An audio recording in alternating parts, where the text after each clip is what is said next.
하나님은 우리를 사랑하시기 때문에 말씀하세요. 엄마 아빠가 아침에 일어나면은 옷 입어야지, 밥 먹어야지, 이 반찬 많이 먹어야지 그런 얘기 해요, 안 해요?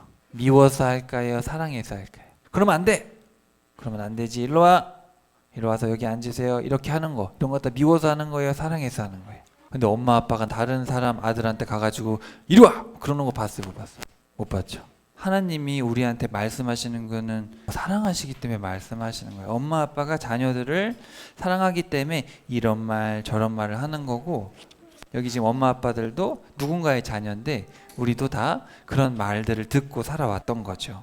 오늘 여러분 잘 아는 십계명에 대한 이야기를 나눠볼 텐데, 하나님이 왜 그런 말씀을 하셨을까?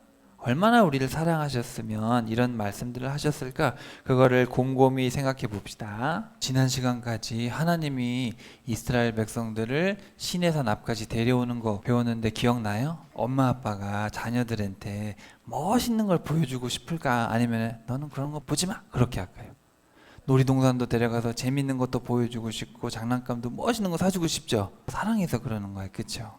하나님도 이스라엘 백성들을 자기 자녀로 삼아서 이스라엘 백성들에게 얼마나 아버지가 멋있고 힘이 세신 분인지를 보여주고 싶겠어요? 안 보여주고 싶겠어요? 정말 하나님이 멋있고 얼마나 이스라엘을 사랑하시는지를 보여주시기 위해서 이집트에서 홍해도 건너고, 우리 지난 시간에 다 봤잖아요. 반석을 쳤더니 뭐가 나와요?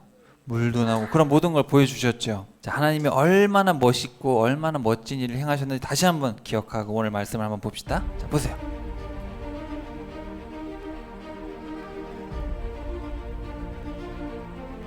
구름기둥 보여요? 불기둥도 보이죠?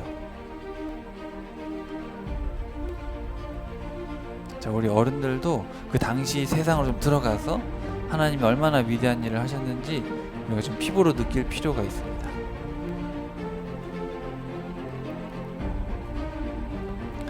대전 인구가 140만이에요. 그러니까 여기 200만은 어마어마한 사람들이죠.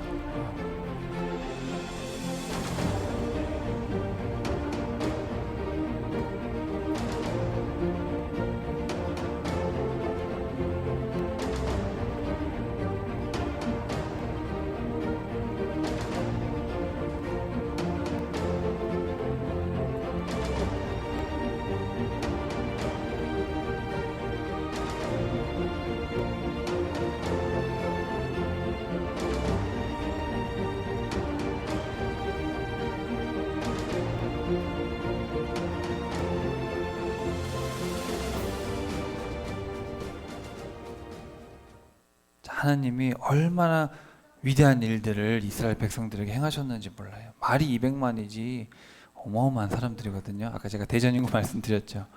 어마어마한 사람들 하나님이 데리고 오셔서 구름기둥 불기둥 봤어요? 어마어마하죠. 그렇게 멋있는 또 어마어마한 힘이 센 하나님이 이스라엘 백성들을 친히 이끌고 이 모든 것들을 다 보여주셨어요. 왜 보여주셨다고요? 사실은 사랑하니까, 사랑하기 때문에 하나님을 믿게 하고 싶어서 그렇게 그런 것들을 행하셨고, 또 하나님이 유일한 신이시다 그런 것들을 보여주시기 위해서 한 거예요. 자, 그래가지고 자 이제 성경을 펴봅시다. 출애굽기 19장 1절. 자, 거기 보면은 셋째 달이 된 바로 그날, 그래서 3월 1일에 도착을 한 거예요. 이제 하나님이 이스라엘 백성들을 이끌고 나온 이유에 대해서 말씀을 하시는데, 자 밑줄 칩시다. 4절, 5절, 6절. 내가 이집트 사람들에게 무슨 일을 했는지, 또 내가 독수리 날개에 너희를 실어 어떻게 내게로 데려왔는지 너희는 다 보았다. 자, 5절에다가 별표 2개 하세요. 너희가 내 말을 잘 따르고 나와 언약을 잘 지킨다면 너희는 모든 민족 가운데서 나의 보물이 될 것이다. 너희는 나를 섬기는 제사장 나라가 되고 거룩한 민족이 될 것이다. 이제 하나님이 데려온 목적을 얘기하는 거예요. 자, 이집트 사람들에게 행한 것과 내가 독수리 날개에 너희를 실어 내게로 데려온 것을 너희가 보았다. 하나님이 독수리가 엄청 빠르잖아요. 그렇죠? 사실 되게 먼 거리인데 순식간에 온 거예요. 독수리가 이렇게 품어가지고 날아오듯이 하나님이 그렇게 이스라엘 백성들을 데리고 나왔죠. 그거를 우리가 뭐라 그러냐면 은혜라 그래요. 이스라엘 백성들 노예였는데 하나님이 너무 사랑하셔서 은혜를 베풀어 주셨어요. 그런 다음에 이제 데리고 나왔어요. 데리고 나왔는데 조건이 있어요. 조건이 뭐냐면은 내 목소리에 순종하고 언약을 지켜야 된다. 자, 여기 샤마라는 단어는 듣는 거예요. 듣는 거. 근데 히브리어는 그럼 들으면 뭐 해야 돼요? 듣는 대로 행해야겠죠. 네, 그래서 듣다와 순종하다라는 말이 다 들어있어요. 그래서 어디에는 듣다라고 번역하고 어디는 순종하라. 들으라 이스라엘 들어보셨죠? 쉐마 이스라엘. 사실 그것도 순종하라 이스라엘입니다. 순종하라 이스라엘. 자, 그러면 어떻게 하냐면은 너희는 내게 모든 백성들보다 뛰어난 특별한 보물이 되고 하나님 거가 된다는 거죠. 그리고 너희는 제사장 왕국이 되며 거룩한 민족이 될 것이다. 이건 사실 되게 조건적인 계약이죠. 하나님께서 이집트에서 이끌어내신 거는 하나님이 그냥 일방적인 은혜를 베푸셨지만 그 다음에는 우리에게 책임이 따르는 거예요. 자, 근데 베드로 사도가 예수님의 제자 베드로 있잖아요. 베드로가 이런 이야기를 했어요. 자, 그러나 여러분은 하나님께서 택하신 족속이요 왕같은 제사장들이요 거룩한 민족이요 하나님의 소유가 된 백성들입니다. 그렇게 된 것은 여러분들을 죄악의 어둠에서 불러내어 죄악의 어둠이 어디예요? 이집트잖아요. 이집트 그죠? 똑같은 거예요. 죄악의 어둠에서 불러내어 자신의 놀라운 구원의 빛 가운데로 인도하신 그분의 은혜를 여러분들로 하여금 찬양하도록 하기 위해서입니다. 그러니까 지금으로부터 3500년 전에 있었던 출애굽 이집트 탈출 이야기는 하나의 예표예요. 예표. 실제로 일어날 일에 대한 예표고 실제는 뭐예요?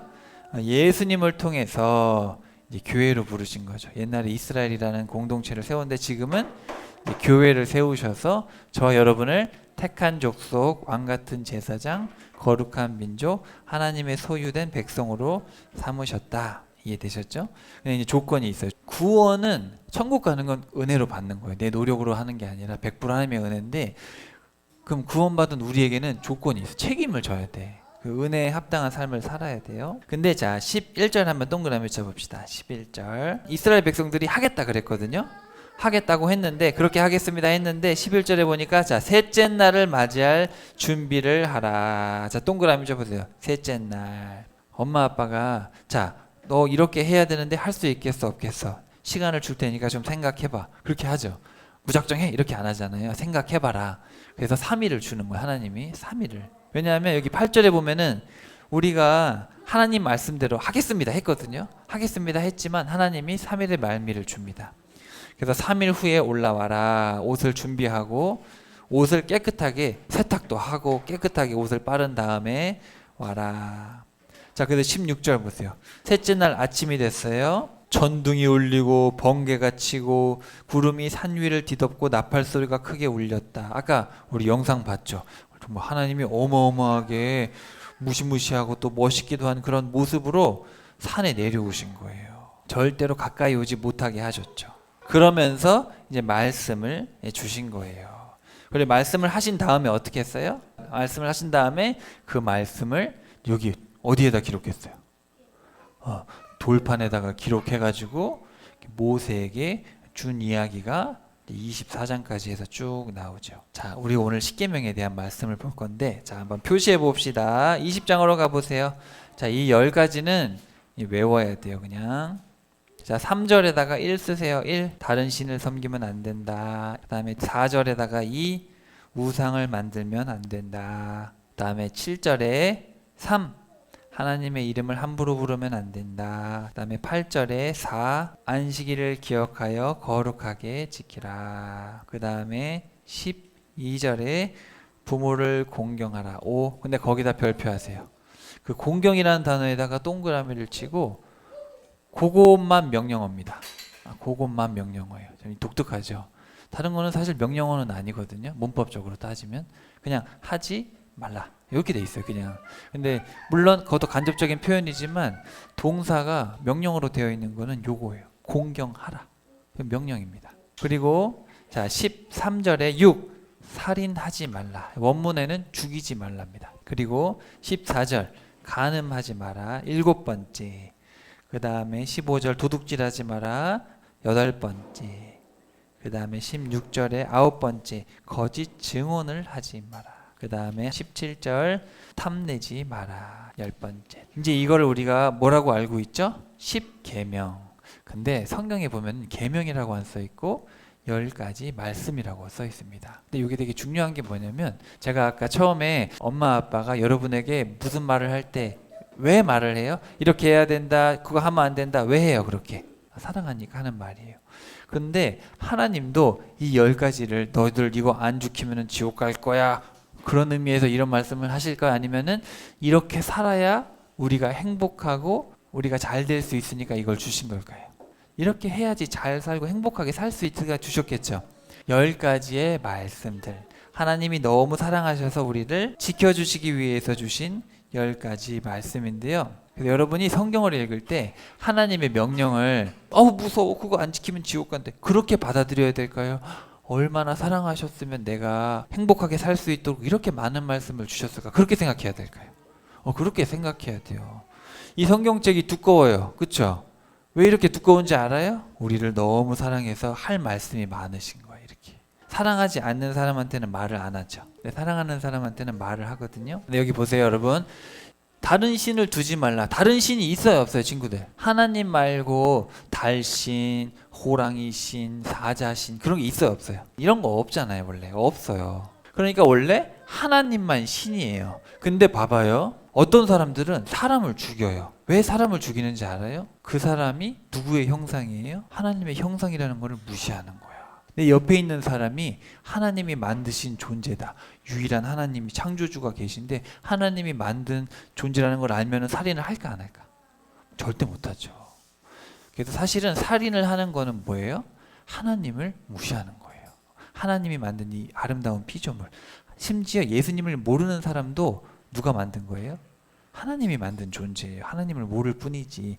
그래서 세상에 있는 모든 것은 사실은 동물도 사람도 식물도 이 모든 걸 하나님 만드셨고, 하나님을 믿는 사람은 그걸 다 존중하는 거예요. 그렇기 때문에 살인하지 말라라는 것도 그렇게 계명에 연결돼요. 자, 두 번째, 하나님이 우상을 만들지 말래요. 만약에 엄마 아빠가 결혼을 해서 행복하게 사는데 아빠가 갑자기 다른 사람하고 가서 살고 있으면 기분이 좋겠어요, 안 좋겠어요? 안 좋겠죠. 그럼 돼야 안 돼요? 절대 안 되잖아, 그렇죠? 근데 하나님이 우리의 아버지인데 저기 똥파리한테 가가지고 막 절하고 아버지, 그럼 돼야 안 돼요? 그거를 간음이라고 하는 거예요. 자기 아빠한테 아빠라고 해야겠죠. 또 자기 아내한테 아내라고 해야겠죠. 한 남자랑 한 여자가 결혼해서 아름다운 가정을 하나님이 만들라고 하셨죠. 근데 어떤 사람들은 동물하고 결혼을 하는 사람도 있어요. 그게 돼야 안 돼요. 어떤 사람들은 자기 아내가 아닌, 자기 남편이 아닌 사람하고 사는 사람도 있어요. 그럼 되겠어요, 안 되겠어요? 그래서 배우자가 아닌 사람이 됐든 물건이 됐든 동물이 됐든 성경에 보면 그런 죄들을 짓는단 말이죠. 그러니까 사실은 그게 간음이고 우상 숭배도 영적 간음인 거예요. 그래서 하나님께서 내게 주신 남편, 내게 주신 아내, 내게 주신 부모님을 떠나서 살아간다는 것은 다 하나님이 싫어하는 행위예요. 이렇게 살면 행복할까요, 불행할까요? 사실은 다 불행해요. 자, 그 다음에 하나님의 이름을 가지고 장난치면 안 되는데, 이게 사실 무슨 뜻이냐면, 예수님이 뭐라 그러셨냐면 맹세하지 말라 그랬거든요. 왜냐하면 사람들이 하나님의 이름을 걸고 가끔 자기 욕심을 채우는 경우가 참 많아요.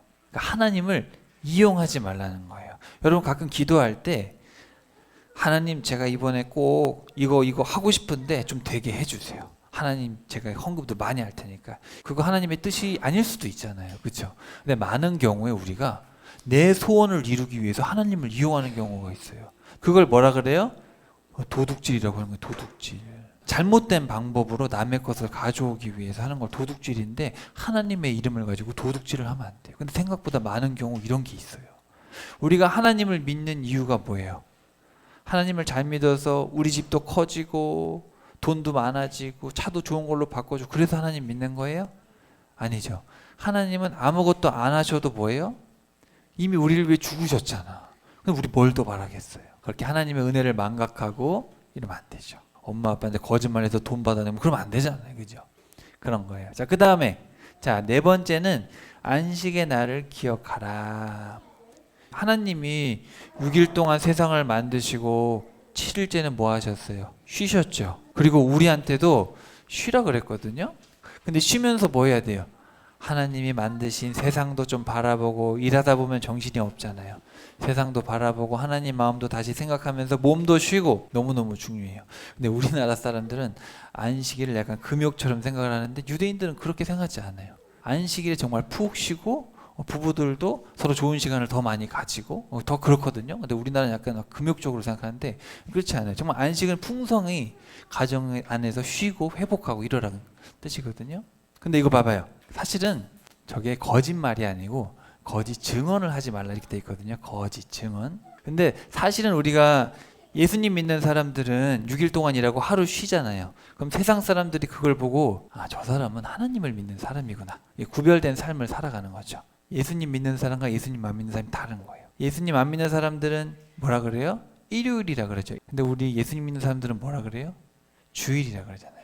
구별해서 우리가 삶으로 증거하는 거예요. 하루는 하나님의 말씀대로 정말 푹 쉬면서 이렇게 삶을 돌아보고 하는 시간을 갖는 걸 통해서 우리는 다르다. 세상 사람들과 다르게 구별된 하나님을 증거하는 삶을 산다라는 것을 이제 보여주는 겁니다. 자, 그 다음에 여기 이거 너무너무 중요해요. 따라해 봅시다. 부모를 공경하라. 히브리어에 이것만 명령어로 돼 있어요. 근데 가끔 어떤 사람들은 엄마 아빠한테 욕심내는 사람들이 있어요. 그럼 되겠어요, 안 되겠어요? 탐심으로 부모를 공경하지 말라는 것도 또 연결해 볼 수 있겠죠. 구조상 그렇게 연결해 볼 수가 있는데, 자, 잘 보세요, 여러분. 사람을 죽이거나 또 간음하거나 도둑질을 하거나 거짓 증거를 하는 거는 다 어디서 오는 거예요?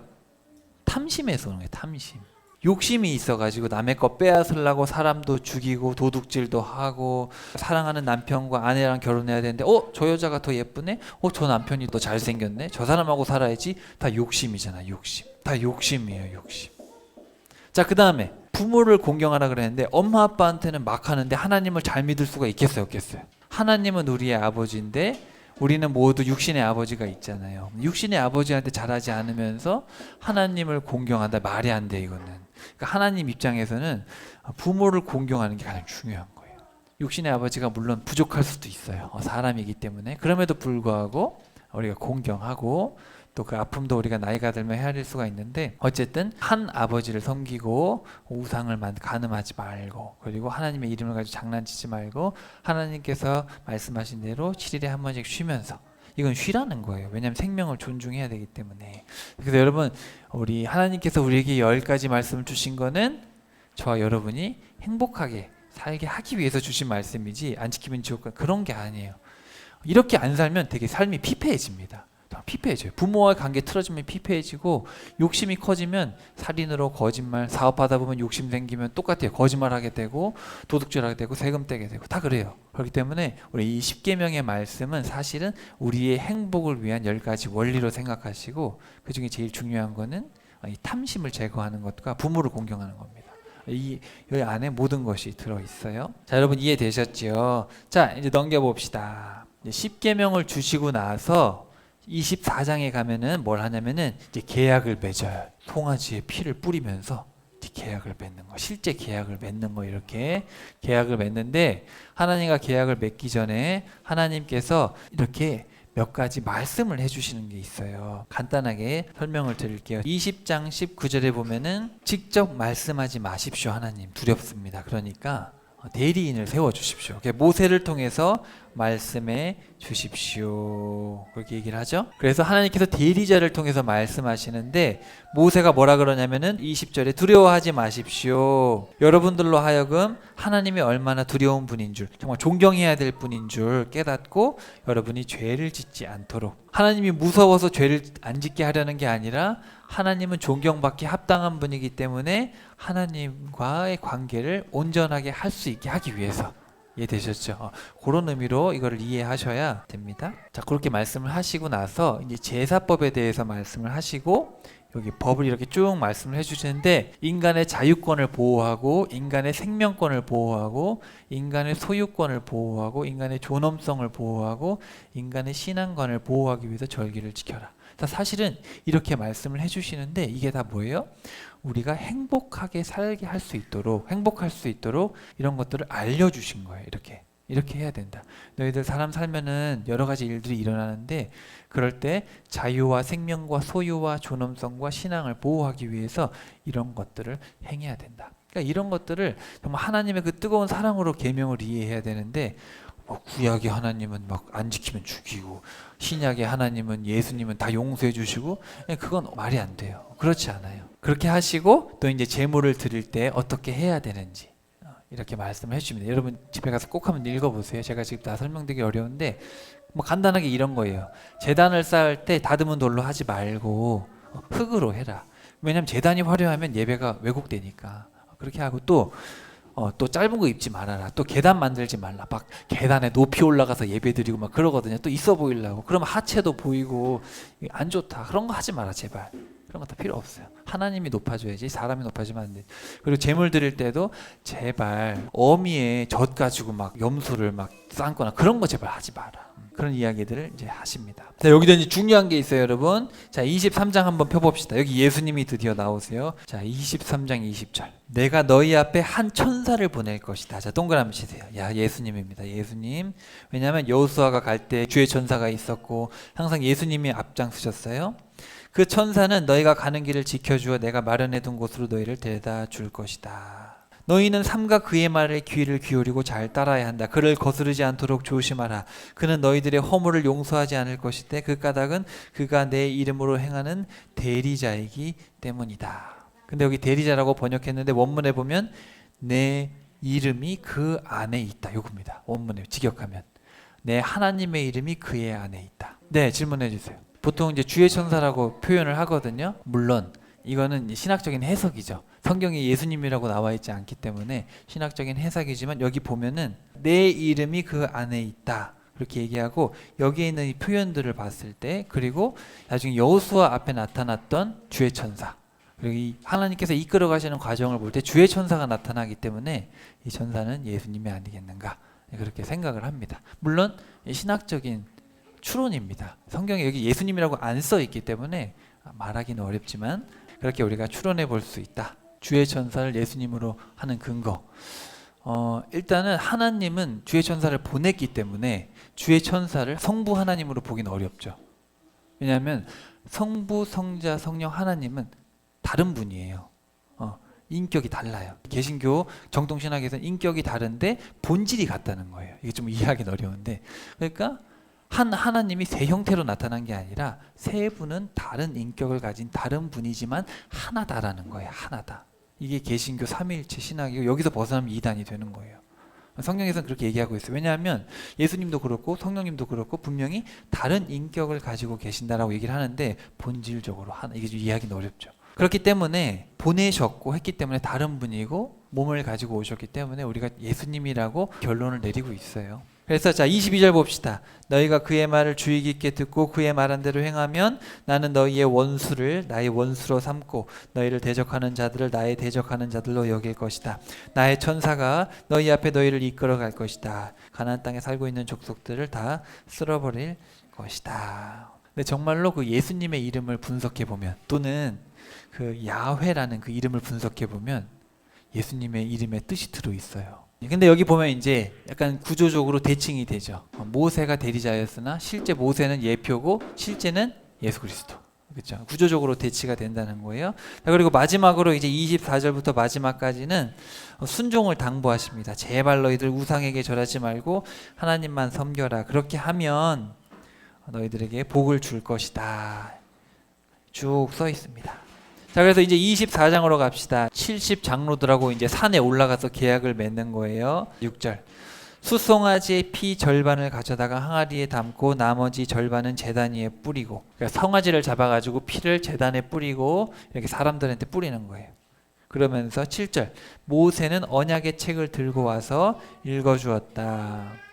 우리가 주께서 말씀하신 모든 것을 그대로 실천하겠습니다. 10절에 보면은 이스라엘 사람들이 하나님을 배웠고 하나님께서 발을 딛고 계신 곳은 마치 청옥이 뭐예요? 청색, 사파이어를 깔아놓은 듯 했다. 그래서 하나님의 발밑은 하늘처럼 맑았다.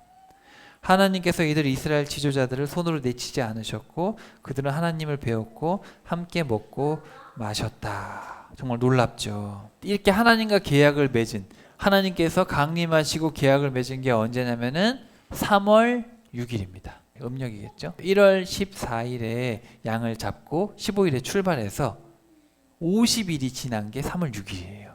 오순절. 그래서 3월 6일이 오순절입니다. 오순절 성령 강림의 예표예요. 예표. 그래서 시내산에 강림하셨고 나중에 1500년 후에는 교회에 임하는 거죠. 성령께서. 이해되셨죠? 하나의 다 예표입니다. 이렇게 해서 우리가 출애굽기를 받고 25장부터는 성막 얘기예요. 40장까지. 자, 따라해 봅시다. 하나님은 우리를 사랑하시기 때문에 말씀하세요. 여러분 평생에 꼭 기억하시고 이 성경 66권이 하나님의 사랑으로 읽으면 정말 얼마나 감동이 되는지 몰라요. 이렇게까지 우리를 사랑하셨구나. 절대 우리를 옥죄고 그렇게 하시려는 게 아니라 우리 부모의 마음과 똑같아요. 자녀의 행복을 위해서 하는 것처럼 하나님도 우리의 행복을 위해서 합니다. 그거를 나중에 모세가 신명기 설교할 때 여러 번 얘기를 합니다. 자, 따라해 봅시다. 인간을 향한 하나님의 사랑을 아는 만큼 하나님의 말씀을 가까이 할 수 있습니다. 아버지의 마음을 아는 사람은 성경을 정말 읽게 돼요. 나를 얼마나 사랑하는지 궁금하거든요. 그래서 읽게 되는데, 그래서 성경을 읽으면 읽을수록 하나님의 사랑이 얼마나 큰가. 제가 도와드릴 수 있는 부분은 이 여러분이 구약을 읽는 관점을 좀 바꿔야 돼요. 하나님의 사랑의 눈으로 이 계명들을 읽어갈 수 있으면 이 구약이 얼마나 감동적인 책이고 예수님의 말씀이 얼마나 구구절절 맞는 말씀인지 여러분 깨닫게 되실 겁니다. 우리 2024년 한 해도 그 하나님의 사랑 가운데 하나님의 말씀으로 말씀에 이끌려서 살아갈 수 있는 여러분 되시기를 주님의 이름으로 축복합니다. 기도합시다.